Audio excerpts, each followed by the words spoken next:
sa gloire. Rendons à Jésus-Christ sa gloire. Rendons au Saint-Esprit sa gloire. Tous trois sont un seul vrai Dieu. Rendons tous à Dieu sa gloire. Rendons à Jésus-Christ sa gloire. Rendons au Saint-Esprit sa gloire. Tous trois sont un seul vrai Dieu. Louons Dieu, nous ses armées. Soumettons-nous à l'Esprit. Annonçons le ressuscité. Rendons tous à Dieu sa gloire. Rendons à Jésus-Christ sa gloire. Rendons au Saint-Esprit sa gloire. Je suis pasteur Conchou Christophe, président de la région synodale du Oncam. Je suis au synode général depuis 1997, donc environ 25 ans par là, disons ça, et 16 ans comme président de région synodale. Actuellement, je suis le doyen des présidents des régions synodales en poste. Des mémoires d'hommes, je n'ai pas encore entendu et vu se rassembler dans le même temple 330 pasteurs de l'église évangélique du Cameroun. Pour moi, c'est déjà un grand succès. Et nous avons passé 5 jours sur cette colline de Ndambassié ensemble. Nous nous sommes frottés, nous nous sommes salués, nous nous sommes connus, nous nous sommes échangés d'adresses. C'est déjà un très grand acquis pour nous. Et ceci montre le souci que chaque pasteur porte pour la paix. Le souci que chaque pasteur porte pour la réconciliation. Le souci que chaque pasteur porte dans l'engagement qui est le nôtre pour la proclamation de la parole de Dieu. L'Église de Jésus-Christ n'est pas tombée du ciel. L'Église évangélique n'est pas tombée du ciel. C'est une organisation. Et qui dit une organisation dont des hommes et des femmes se sont mis ensemble pour mettre leurs idées ensemble pour promouvoir ou porter la parole de l'évangile dans le cœur et entre les cœurs. Comme c'est une église qui a une dimension divine naturellement, parce que c'est l'église du Christ, mais c'est l'église du Christ entre les mains des hommes. C'est comme de l'argile entre les mains du potier. C'est nous qui donnons un sens à ce que nous pouvons penser comme évangile en fonction du contexte. Et le contexte qui est le nôtre aujourd'hui, plus que jamais, est un contexte de nouvelles technologies de communication. On ne peut plus faire avec. Quelqu'un disait que le train du changement est impitoyable et laisse sur le quai le passager retardataire. Nous devons être des avant-gardistes. Nous devons sauter certains verrous pour voir dans quelle mesure nous allons donner un grand sens à cette organisation pour que nous puissions être toujours à l'avant-garde de la société pour proclamer l'évangile. Certains disent que cette crise était une bonne chose, mais non, les gens ont perdu leur vie, il y a eu des fractures, il y a eu des désunions, on n'en a pas besoin. Au moment où le monde traverse des foyers de tension, de crise, et puis on n'a pas besoin. On a besoin de l'évangile qui doit venir nous refaire nos forces, cette bonne nouvelle qui vient de notre Seigneur Jésus-Christ. Qu'il nous soit permis de vous dire toute notre reconnaissance parce que vous nous donnez cette occasion d'en parler. Nous serons obligés à un certain moment donné. Les gens font du cri et ils demandent pour que nous ne puissions pas tomber dans une certaine jurisprudence où à chaque moment on va gagner des élections, les gens vont aller dans les tribunaux, porter plainte. Nous pouvons organiser en interne même un tribunal qui peut trancher les problèmes et que les problèmes soient contenus à l'intérieur. Les gens sont en train de dire ça va dans tous les sens parce que les gens sont positionnés, ils ne veulent pas perdre les avantages et tant qu'on ne veut pas perdre ces avantages, c'est que c'est de l'humain. Nous y mettons un peu de l'humain. Nous devons nous abaisser pour que le Seigneur puisse croître. croître, ça veut dire que c'est le tout autre. Ce n'est pas notre œuvre, c'est l'œuvre du Seigneur. Mais lorsqu'on nous voulons parler des élections, les élections ont été toujours un choix. Regardez le cas de Mathias, c'était je ne voulais pas dire une chandelle. On a demandé et puis on a prié et puis on a eu à mettre la main sur Mathias pour qu'il rentre dans le collège apostolique. Aujourd'hui, nous pouvons faire la même chose. Si on dit par exemple qu'il faut les tels, parce que nous sommes encore humains, on est encore dans le monde, on est dans un contexte, on peut utiliser les méthodes papales. Pour les postes de pasteurs, dans une ère culturelle X, on prend tous ceux qui sont de cette ère pastorale X, on procède aux élections papales. S'il faut un poste, on demande deux, on donne deux noms. Le premier qui passe et le second est son conseiller. Dans tous les airs, X, Y et Z. On a même honte de parler de trucs qui deviennent anachroniques. Alors donc, avec ça, peut-être, on peut avoir la paix. Mais s'il faut y arriver, pas pour ne pas promouvoir un air culturel, pas pour passer comme les défenseurs d'une air culturelle, mais qu'on y arrive comme serviteur de Dieu et serviteur de tous. Merci pour l'espace que vous venez de nous accorder. Jetons un regard sur la pastorale en elle-même. Est-ce qu'elle a atteint les fleurs, non, la promesse des fleurs? Ça a été déjà un succès. Lorsque les pasteurs se retrouvent ensemble, se parlent, s'échangent, mangent ensemble, qu'est-ce qu'on peut encore demander que ça? Lorsque les gens n'ont pas eu le temps d'être ensemble sur plusieurs années, lorsque les gens se saluent, même lorsque les gens s'embrassent, c'est pour dire que nous sommes dans une mission commune et nous sommes obligés d'être dans cette mission commune parce que nous sommes obligés de travailler ensemble. Merci. Parce que nous sommes sur les pas du Christ. Merci. Merci frère. Je m'appelle pasteur Salomon Jean Sepp. Je suis responsable national du département de la jeunesse de l'église évangélique du Cameroun. Et il y a un mois, je suis président de la région Séodal d'un camp par intérim.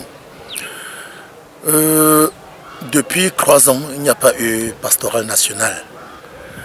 Et vous savez pourquoi? Parce qu'au sorti du synode général de Ngaoundéré en avril 2017, il y a eu des remous liés à la contestation du bureau élu au tribunal.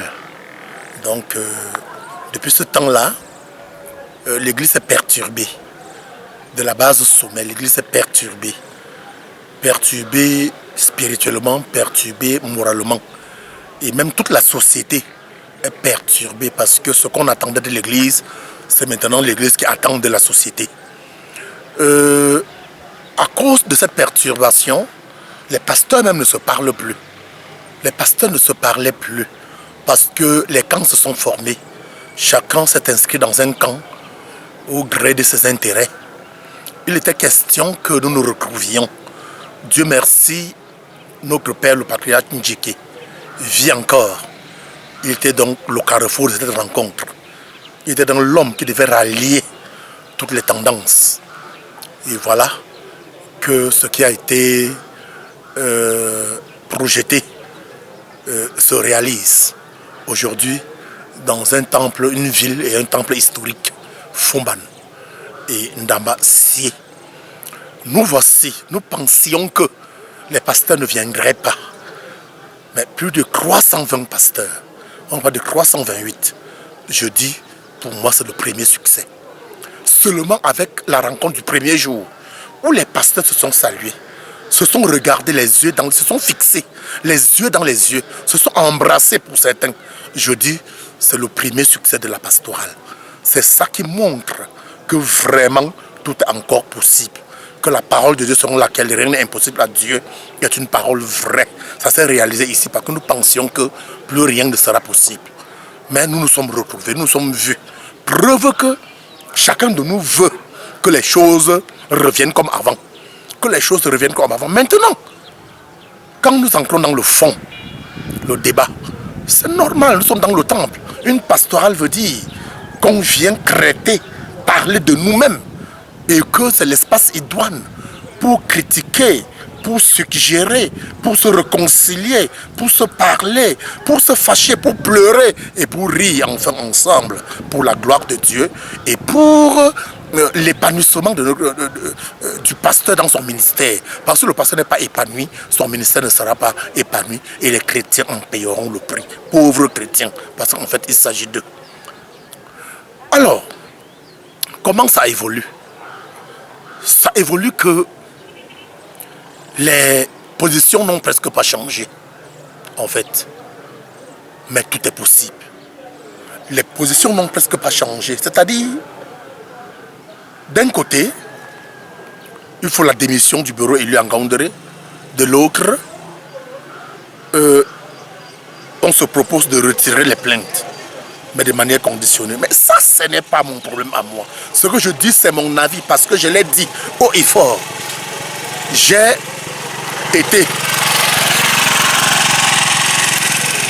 été de toutes les commissions qui ont rencontré les autorités de ce pays. Et j'ai entendu, j'ai vu.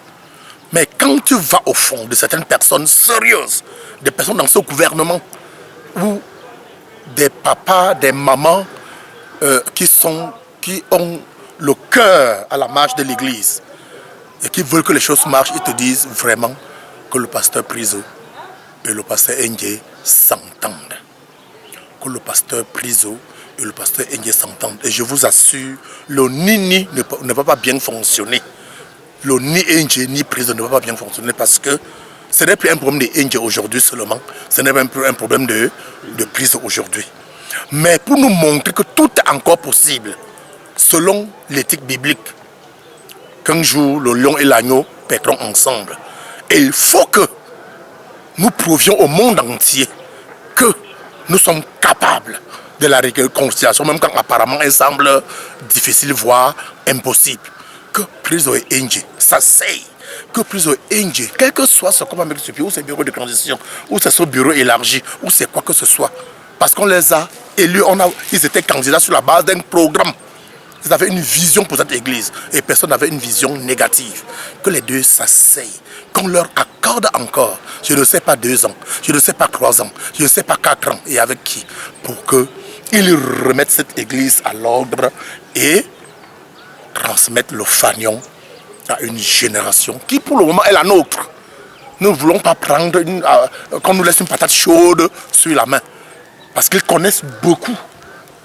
Ils connaissent beaucoup, qui nous laissent vraiment une église épanouie, une église réconciliée, une église en harmonie, une église en paix, une église prête à relever les défis.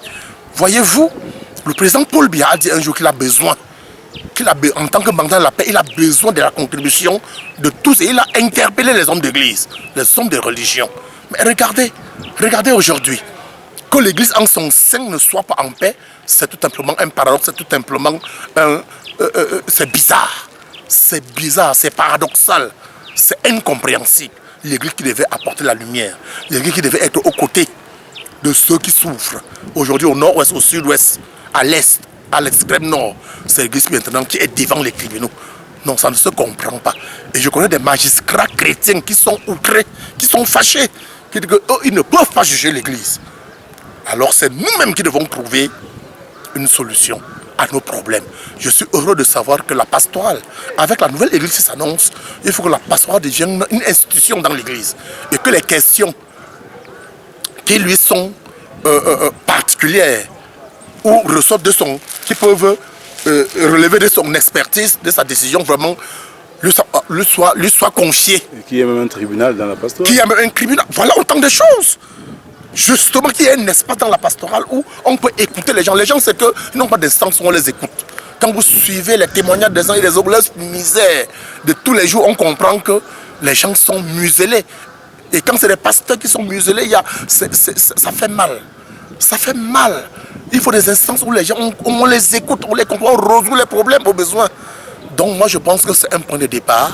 Nous ne partirons pas de Ndambassié sans ce regain d'espérance qui nous anime, nous tous. Celui qui n'a pas ce regain d'espérance doit revisiter sa vocation. Merci.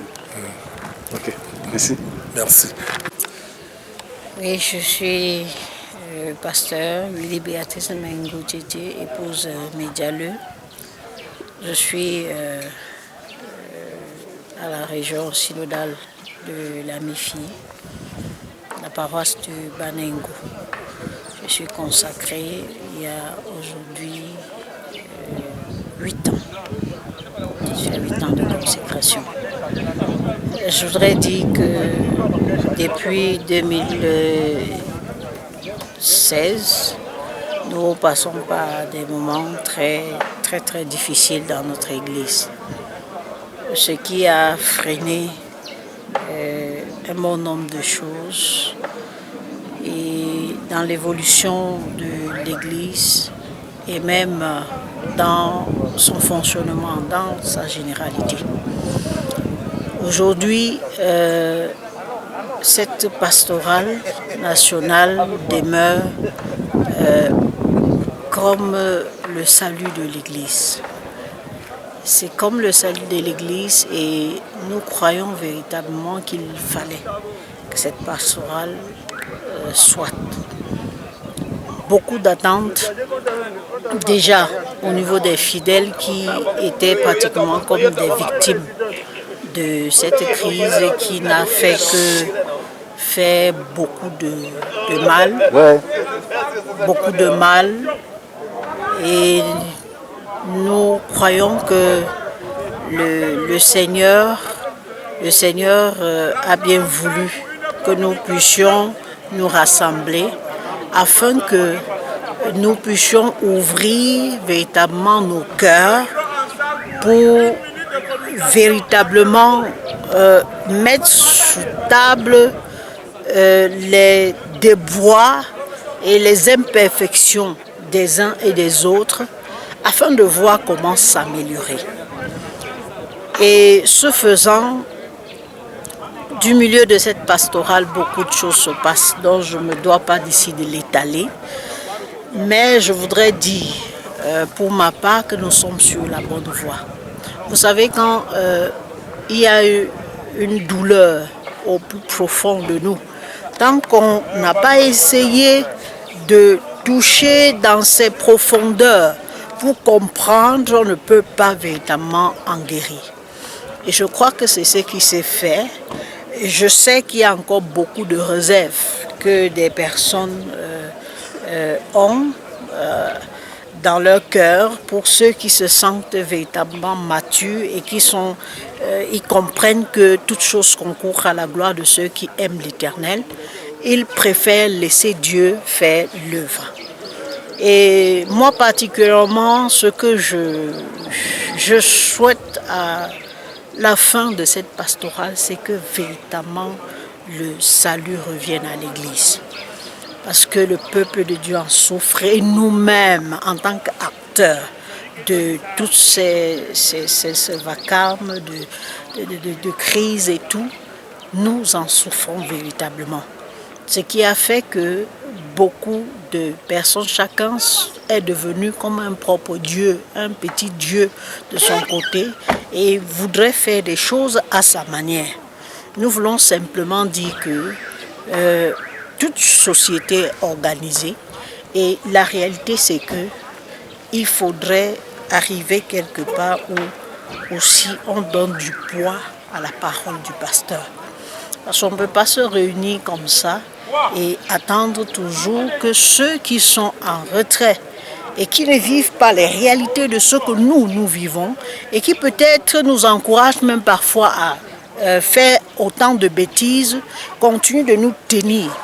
Il est temps véritablement que les pasteurs soient libres et qu'on comprenne que la sacralité qu'on avait abandonnée, qu'on revienne véritablement au sacré et qu'on comprenne que le pasteur étant mis à part, reçoit de Dieu et doit communiquer aux autres. Si on parvient à cela et laissant l'Esprit Saint agir, nous croyons promptement que nous arriverons à quelque chose de fabuleux. Mais sinon, ce que nous pouvons dire, c'est que cette pastorale était la bienvenue et nous croyons que Dieu est en train de faire son œuvre. Nous disons merci pour ce que le patriarche, dans sa sagesse, est en train de faire et notre prière, c'est que tous les pasteurs, que chacun dans son plus profond comprenne que c'est d'abord l'œuvre de Dieu. Et si nous focalisons que c'est d'abord pour Dieu, on le fera pour Dieu et non pour les hommes. Oui, c'est ce que moi je crois fermement. Sinon que nous souhaitons simplement que toutes les propositions que nous sommes en train de faire ici, que ce soit